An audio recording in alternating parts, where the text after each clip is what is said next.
30 octobre. Le mythe du progrès.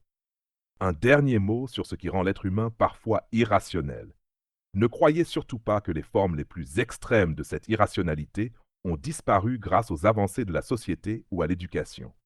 Dans toute l'histoire, on voit des périodes où les gens deviennent plus raisonnables, suivies de périodes où ils retombent dans les excès et les croyances absurdes.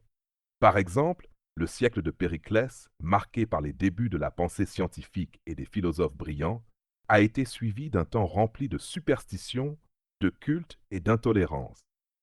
La même chose s'est produite après la Renaissance italienne. Ce va-et-vient entre la raison et l'irrationnel fait partie de ce que nous sommes. L'irrationalité ne disparaît pas, elle change simplement de forme. Il n'y a plus aujourd'hui de chasse aux sorcières comme avant, mais au XXe siècle, on a vu les faux procès sous Staline, les interrogatoires injustes dirigés par Joseph McCarthy aux États-Unis, ou encore les persécutions massives pendant la révolution culturelle en Chine. Les cultes n'ont pas disparu, ils existent encore sous d'autres formes.